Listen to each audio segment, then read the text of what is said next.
Assalamualaikum warahmatullahi wabarakatuh. Selamat pagi, semangat pagi tentunya. Apa kabar rekan-rekan semua? Mudah-mudahan ada dalam keadaan sehat walafiat, ada dalam lindungan Allah Subhanahu wa taala.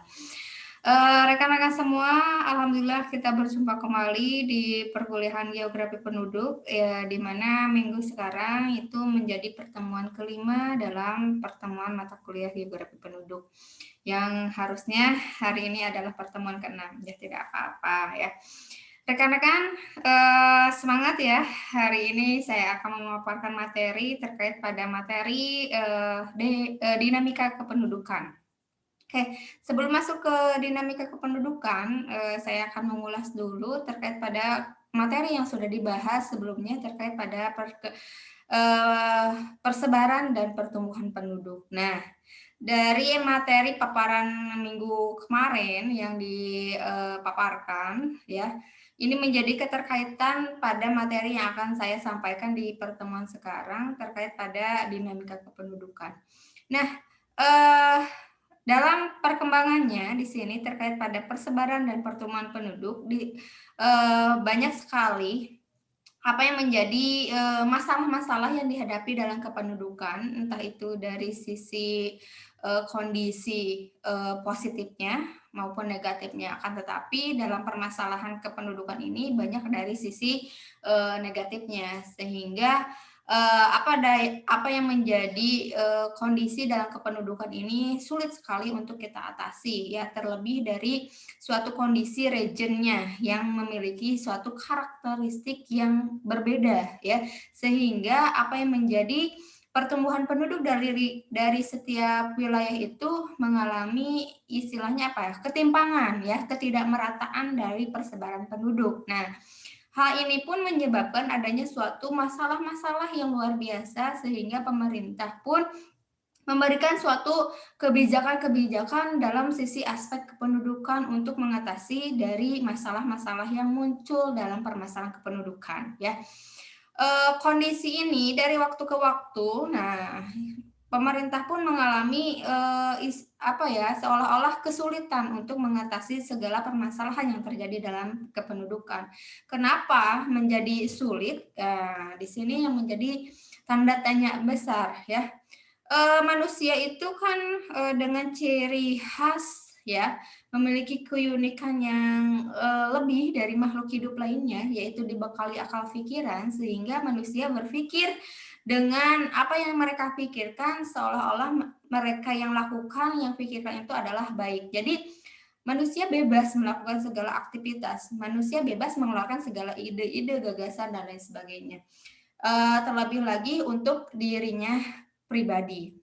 Nah, beda seperti kondisi hewan, ya kan, dengan satu arahan hewan bisa mengikuti, ya, dari apa yang menjadi arahan majikannya. Tapi kalau manusia itu beda sekali. Nah, sehingga dari aspek persebaran dan pertumbuhan penduduk ini mengalami suatu dinamika. Dinamika itu apa? Nah, ini yang akan kita bahas. Nah, sebetulnya dinamika apa itu? Dinamika. Kata dinamika kita sering mengenal, ya kan, mendengar. Dinamika, dinamis, ya, beragam, ya, bermacam-macam, ya. Nah, sini saya akan memberikan paparan materi terkait pada dinamika kependudukan, ya. Saya akan share screen, ya, terkait pada materi yang akan saya sampaikan. Oke, di sini terkait pada dinamika kependudukan. Tadi saya bilang dinamika penduduk itu beraneka ragam, bermacam-macam, ya. Nah, dalam geografi penduduk, kajian dalam dinamika penduduk ini itu seperti apa? Apa yang bermacam-macamnya? Apa yang beraneka ragamnya? Dan apa yang menjadi kajian dari kependudukan yang akan digali, dikaji dalam suatu analisis geografi penduduk, ya. Dalam suatu geografi kependudukan, dalam dinamika kependudukan, kita memahami betul terkait pada suatu konsep, ya, geografi terkait pada diferensi area, ya, keterjangkauan, terus terkait pada areanya seperti apa, bagaimana. Nah, di sini kita pahami dulu, ya, terkait pada suatu pengertian dinamika. Nah, pengertian dinamika penduduk ini, di sini saya, mengutip ya kan, suatu perubahan keadaan penduduk. Nah, perubahan-perubahan tersebut dipengaruhi oleh beberapa hal. Dinamika atau perubahan lebih cenderung pada suatu perkembangan jumlah penduduk suatu negara atau wilayah tersebut. Jumlah penduduk tersebut bisa diketahui melalui sensus, registrasi, dan survei penduduk.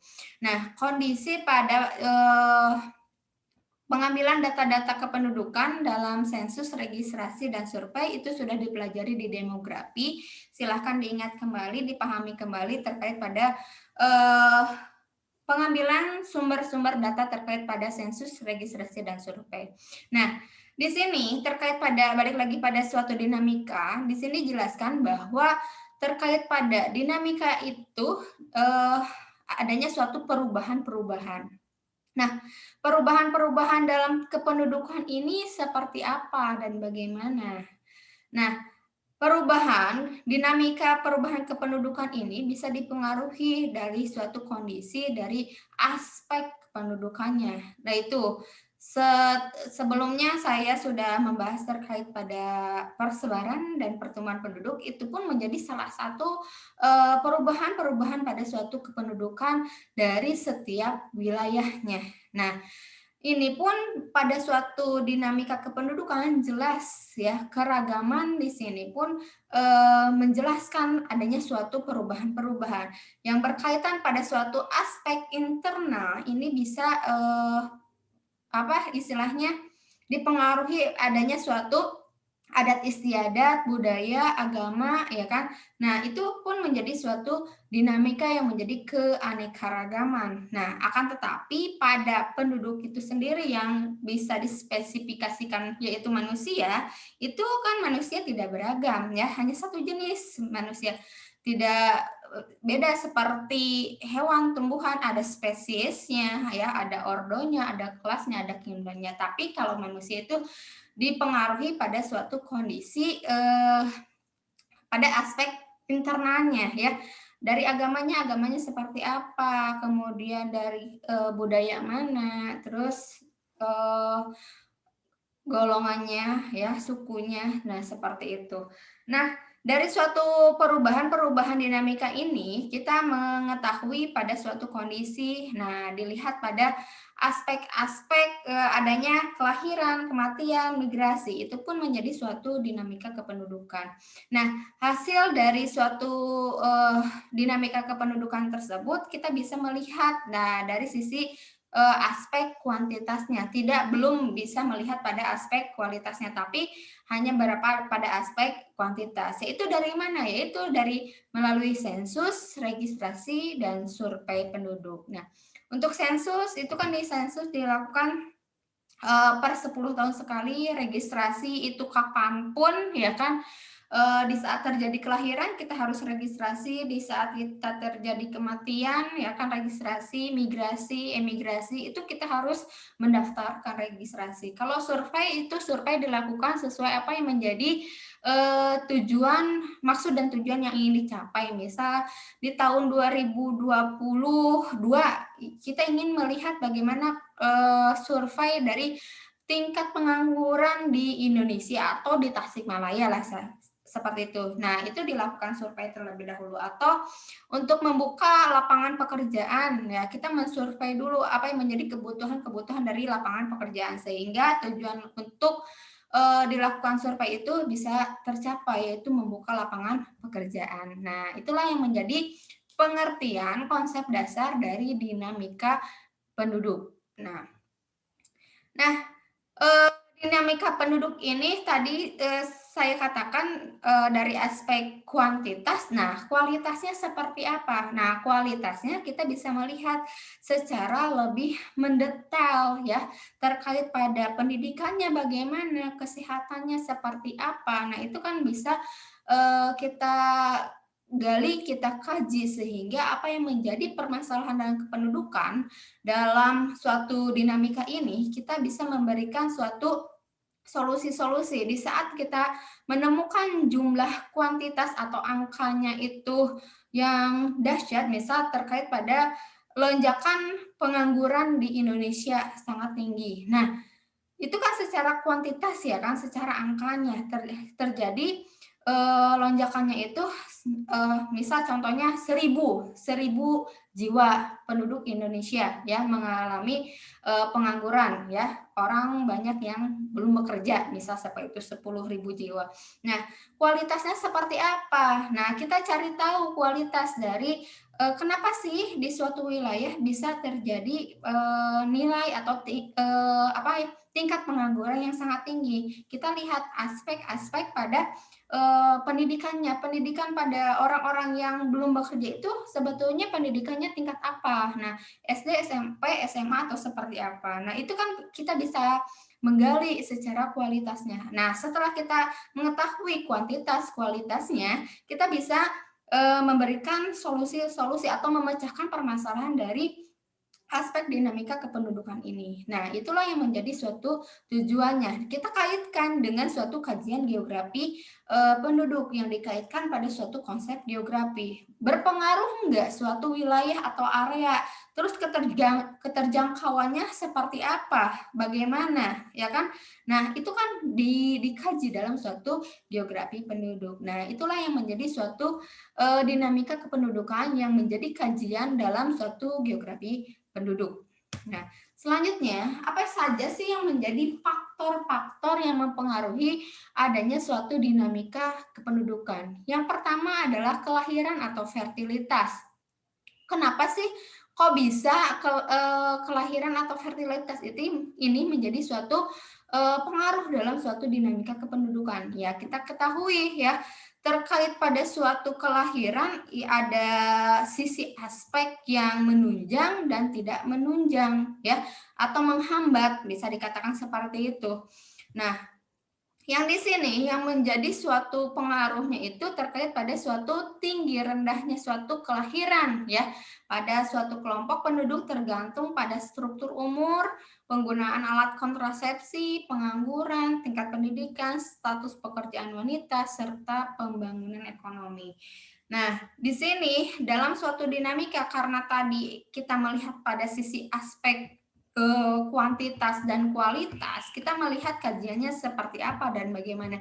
Di saat, tingkat kelahirannya tinggi, ya mencapai tinggi, kita melihat sisi aspek kualitasnya seperti apa. Nah, di sini sehingga dalam suatu faktor yang mempengaruhi dinamika penduduk ini, dalam aspek kelahiran itu ada yang sifatnya menunjang, ada yang sifatnya menghambat. Nah, yang menjadi suatu, pengaruh di sini terkait pada suatu adanya, kelahiran menjadi tinggi itu di Indonesia, ya kita mengkaji di negara kita saja ya, bahwa kita masih banyak menemukan banyak usia muda yang sudah menikah, lulusan SD sudah menikah. Itu kan kayaknya sekarang sudah nggak ada ya mungkin ya, lulusan SD, langsung menikah, mungkin sekarang lulusan SMP langsung nikah, SMA langsung nikah. Kalau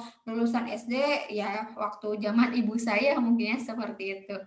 Jadi ditikahkan dengan tujuan ya itulah konsep pola pikir, budaya di masyarakat kita bahwa ya wanita itu istilahnya apa ya, dalam bahasa Sunda itu pondok lengkah ya, sempit untuk melangkah. Kenapa dikatakan sempit melangkah ya? Karena, kembali pada hakikat wanita ya, yang pemikirannya masih kuno zaman dulu bahwa wanita itu, identik dengan diam di rumah, jangan berkarya. Nah, seperti itu. Akhirnya, eee para wanita berpikir, orang tua kita ya berpikir, "Buat apa sekolah tinggi-tinggi? Toh nanti ujung-ujungnya ngurusin anak lah, ngurusin suami, ngurusin rumah, dan lain sebagainya." Nah, itulah jadi, menyayangkan gitu, orang tua dulu kita itu menyayangkan kalau wanita itu sekolah tinggi-tinggi ya. Padahal secara kita kalau berpikir secara jernih dengan logika kita, ya, justru wanita itu harus dituntut untuk sekolah yang lebih tinggi. Kenapa demikian? wanita itu menjadi kekuatan, power dalam rumah. Kenapa demikian? Nah, oke, saya setuju terkait pada suatu pola pikir zaman dulu emang secara kodratnya wanita itu adalah diam di rumah, ya kan? Melayani suami, ya, mendidik anaknya, terus mengurus segala kebutuhan rumah tangga. Terus kenapa wanita harus sekolahnya tinggi? Ya, dengan sekolah tinggi, ya kan, karena seorang ibu adalah madrasah, ya kan, tempat belajar untuk anak-anaknya. Kalau kita sebagai wanita, sebagai ibu, tanpa didukung adanya ilmu pengetahuan, bagaimana cara kita mendidik anak kita agar lebih baik, ya, memberikan pengetahuannya.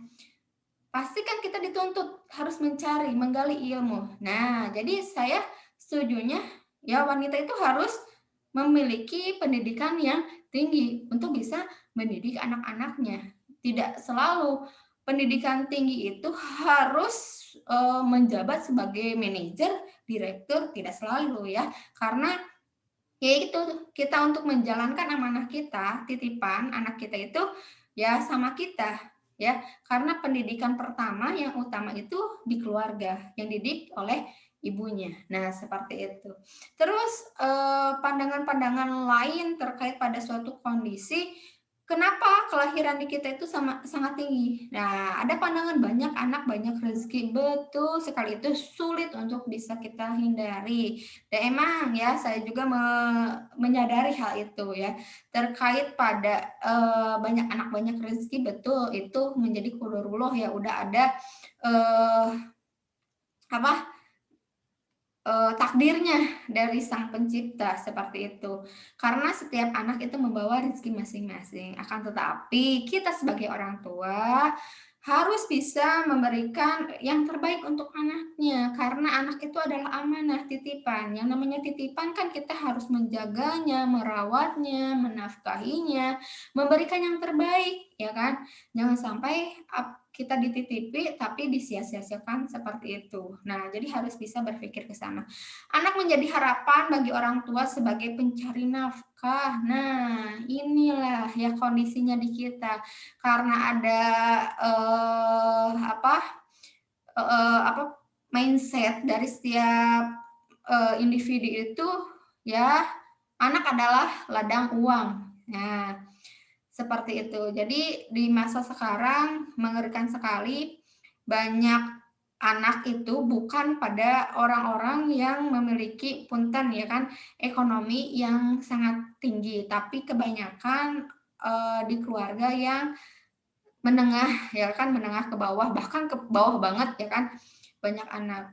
Ya karena mereka itu setelah punya anak ya dijadikan alat ya untuk mengemis, ngamen dan lain sebagainya. Jadi sebagai sumber mata uang mereka ya kan, sumber pendapatan mereka. Tapi kalau orangnya berpikir ya kan tadi anak itu adalah amanah titipan, pasti berpikir mencari yang terbaik untuk anaknya. Nah, di kalangan orang-orang yang ekonominya menengah ke atas, mereka itu ya udah deh nggak usah banyak-banyak, kasihan bisa nggak keurus, soalnya sayanya kerja, soalnya seperti ini seperti itulah itu, sehingga kondisinya seperti ini ya. Terus anak merupakan penentu status sosial, betul. Di kita itu luar biasa ya kan, budaya kita. Kenapa sih kita itu di Indonesia pola pikirnya itu terlalu apa ya, segala sesuatu itu dianggap mudah, terus seenaknya aja dikata.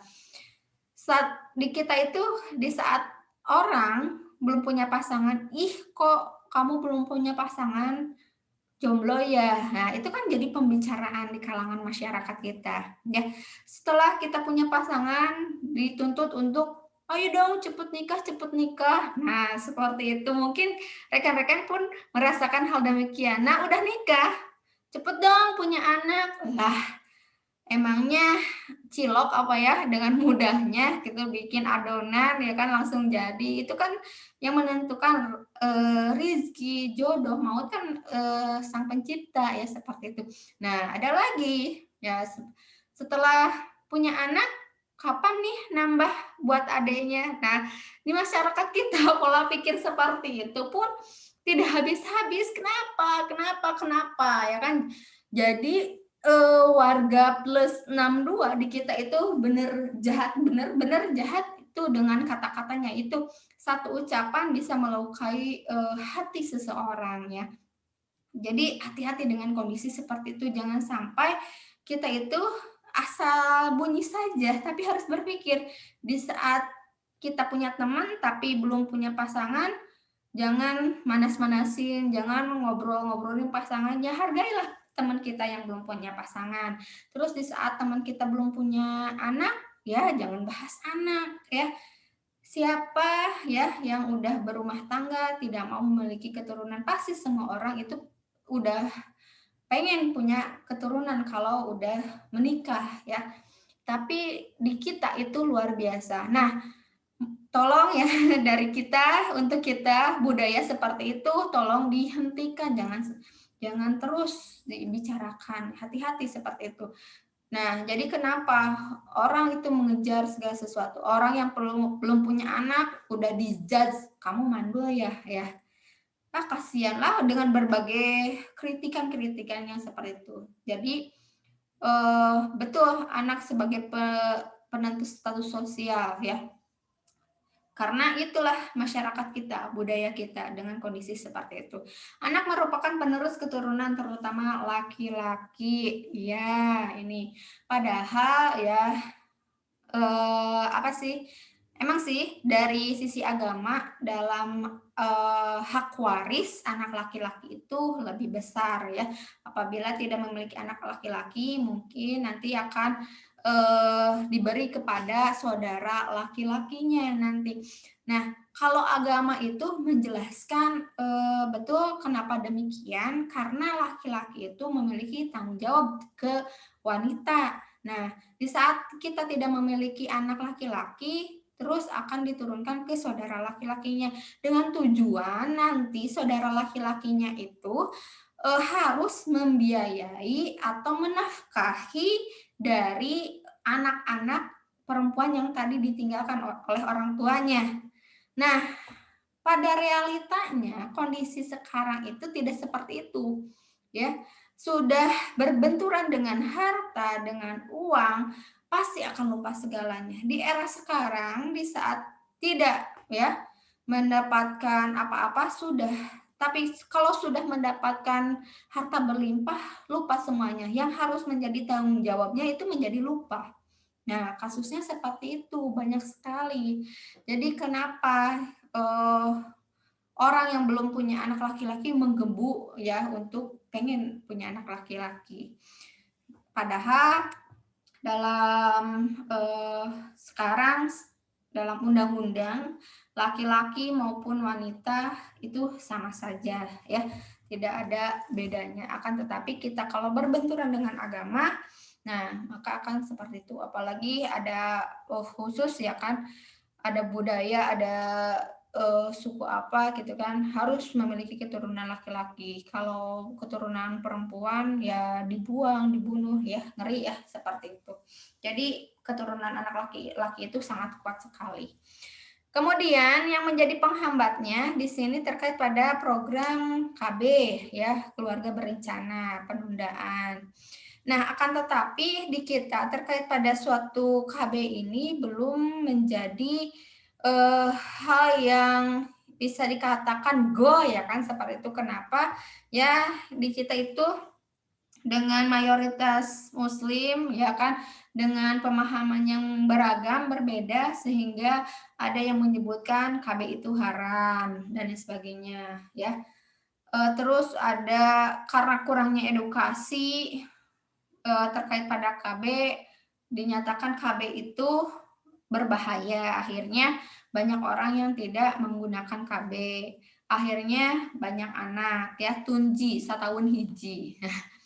Selanjutnya penundaan usia perkawinan dengan alasan menyelesaikan pendidikan. Nah, sekarang daerahnya semakin modern, semakin canggih.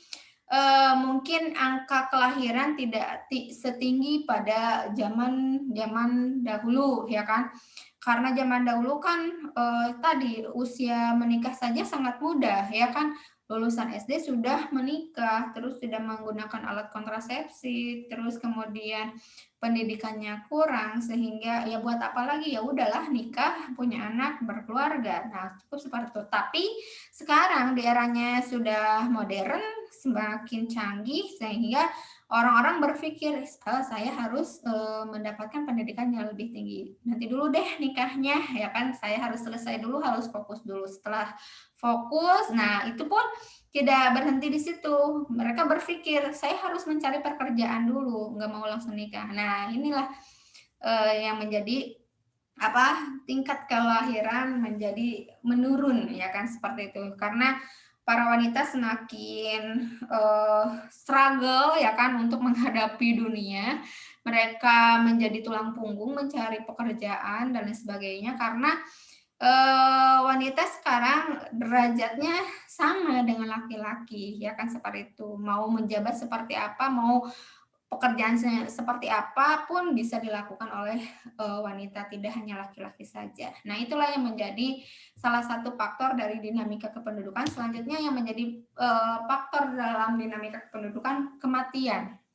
Nah, atau mortalitas. Tingkat kematian kasar, crude death rate, adalah banyaknya orang yang meninggal pada suatu tahun per jumlah penduduk pertengahan tahun tersebut. Tingkat kematian khusus atau age specific death rate dipengaruhi oleh beberapa faktor antara lain umur, jenis kelamin, pekerjaan. Nah, kenapa sih kematian ini menjadi suatu dinamika, ya, perubahan dari suatu kependudukan? Jelas sekali, karena di saat ada kelahiran otomatis ada kematian. Dengan kondisi kematian ini dipengaruhi pada ya kondisi faktor dari kesehatannya ataupun dari kondisi hal-hal lainnya yang menyebabkan matinya manusia atau penduduk. Seperti di era sekarang pandemi nih. Nah, apakah pandemi dengan COVID-19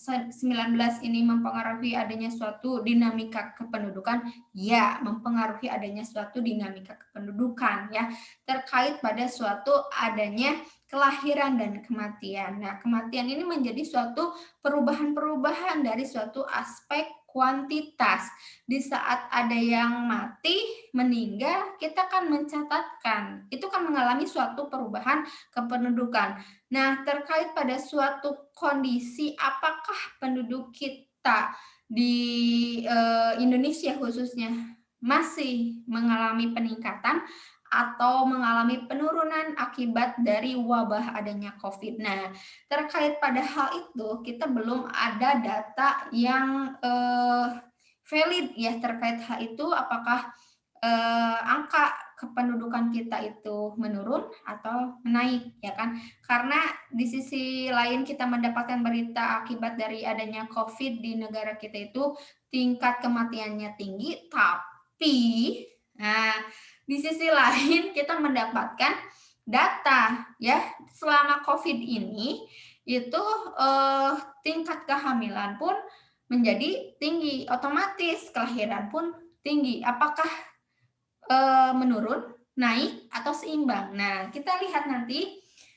pada data sensus berikutnya ya setelah masa pandemi ini yang seperti apa dan bagaimana. Karena saya pun tidak bisa menjelaskan sekarang turun nih, nggak bisa ya.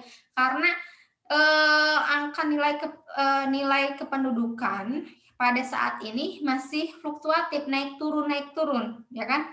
Terkait pada suatu kondisi, karena sekarang COVID nih, ada berita, wah naik sekarang tingkat kematiannya 1000 ya dari hari ini. Tapi bisa kemungkinan ada data lain, angka kelahirannya naik ya di saat kematian tuh naik, ya kan? Kemudian kelahiran pun naik juga. Itu kan menjadi berimbang ya, atau seperti apa.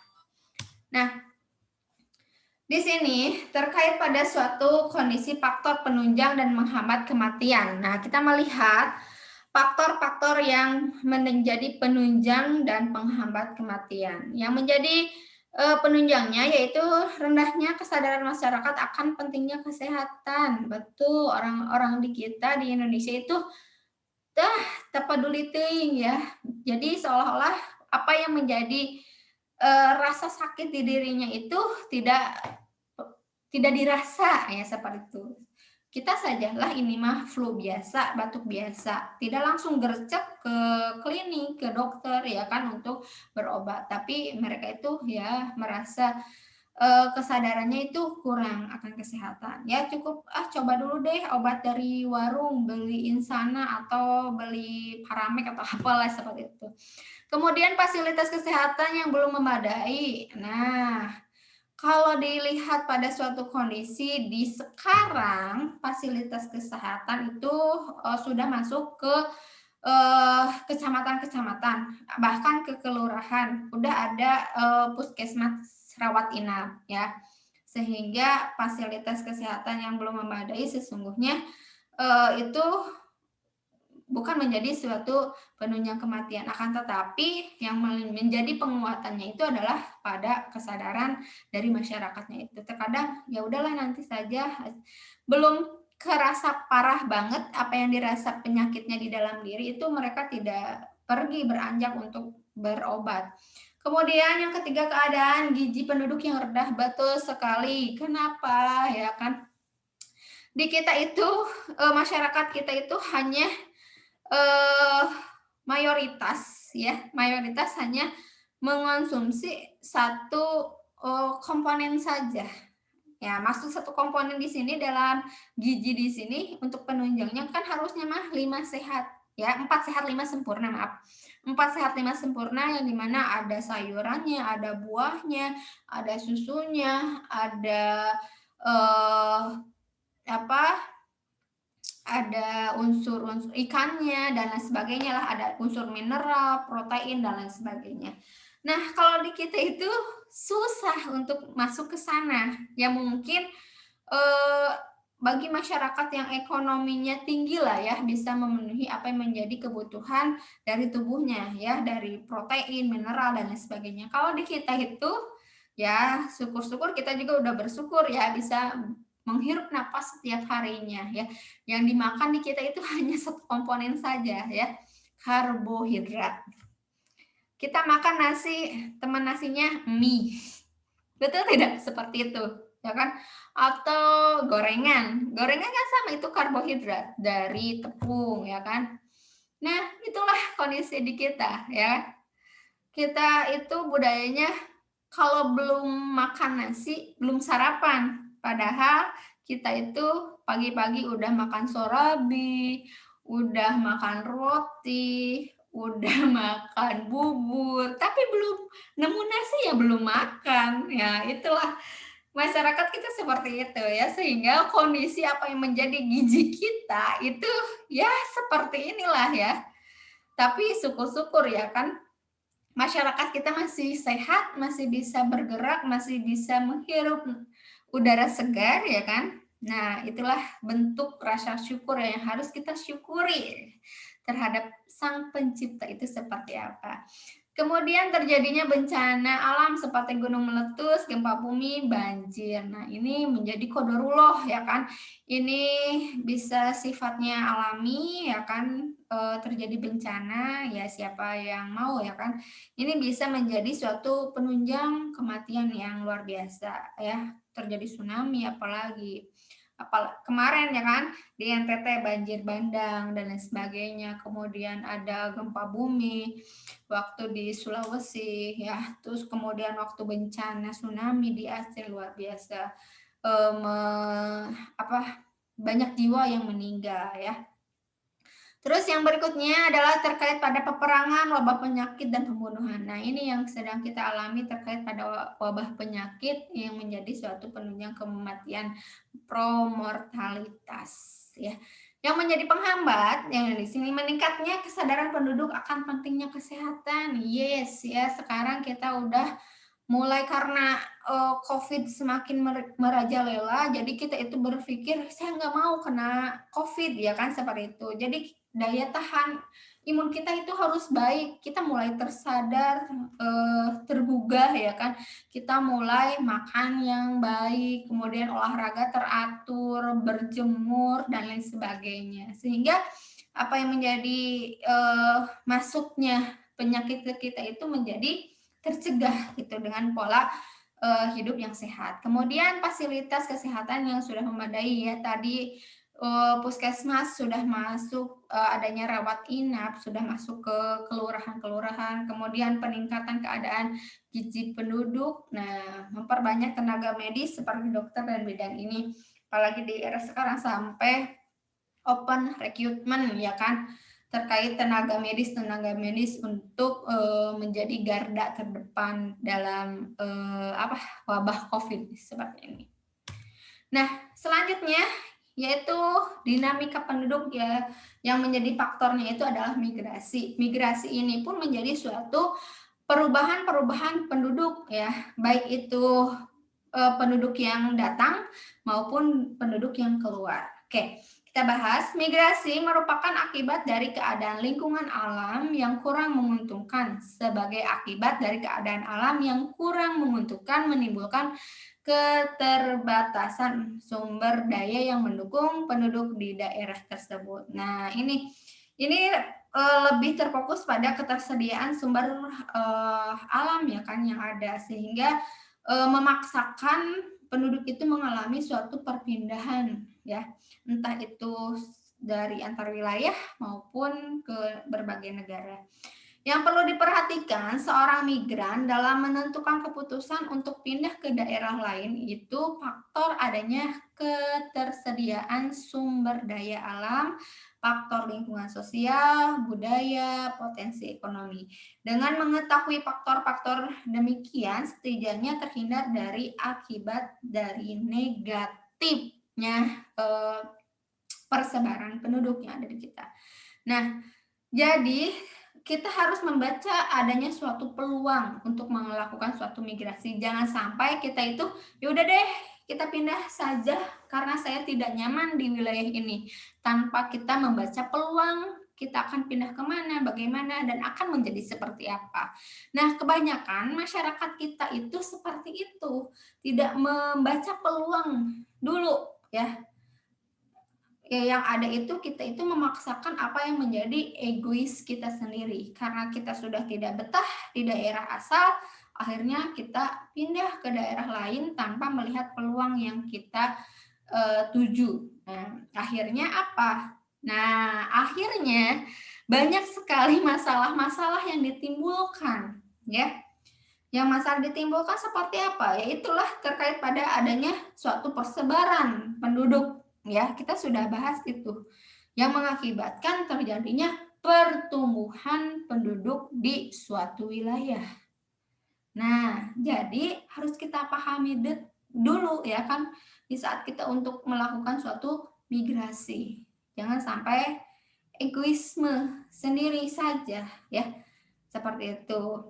Mudah-mudahan kalian pahami terkait kondisi hal itu. Nah, di sini ada beberapa jenis-jenis migrasi. Ada imigrasi, emigrasi, dan remigrasi atau repatriasi.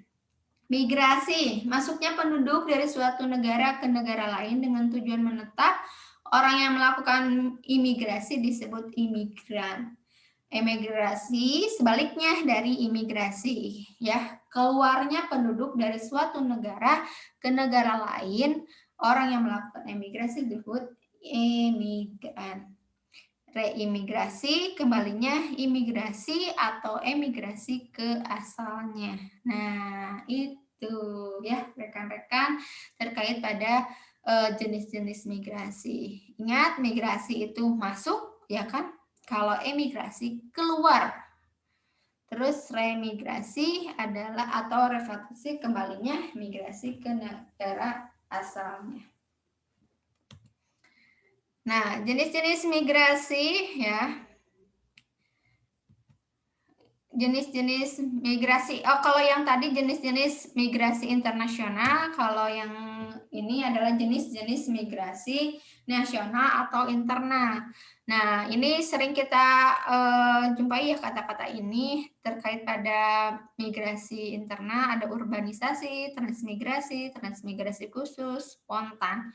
Urbanisasi perpindahan dari desa ke kota dengan tujuan menetap, transmigrasi perpindahan penduduk dari pulau yang padat penduduk ke pulau yang jarang penduduknya, transmigrasi khusus, transmigrasi yang dilaksanakan dengan tujuan tertentu seperti penduduk yang terkena bencana alam dan daerah yang terkena bangunan proyek. Transmigrasi spontan, transmigrasi yang dilakukan oleh seorang atas kemauan dan biayanya sendiri. Nah, seperti itu rekan-rekan dari penjelasan dinamika penduduk dari suatu faktor-faktor dinamika penduduk terkait pada kelahiran, kematian, dan imigrasi itu menjadi suatu faktor dinamika kependudukan yang dimana dari aspek kualitas dan kuantitasnya kita jelas ya kan seperti apa dan bagaimana. Dalam suatu kajiannya nanti kita dikaitkan pada suatu konsep kegeografian ya, harus seperti apa dan bagaimana. Nah, ini yang menjadi dasar apa yang menjadi pengetahuan rekan-rekan terkait pada dinamika penduduk pada suatu kondisi geografi penduduk yang harus seperti apa dan bagaimana. Nah, itu mungkin paparan dari saya. Kita lanjut diskusi seperti biasa di Google Classroom. Saya tutup dan akhiri. Terima kasih. Wabillahi taufiq wal hidayah. Wassalamualaikum warahmatullahi wabarakatuh.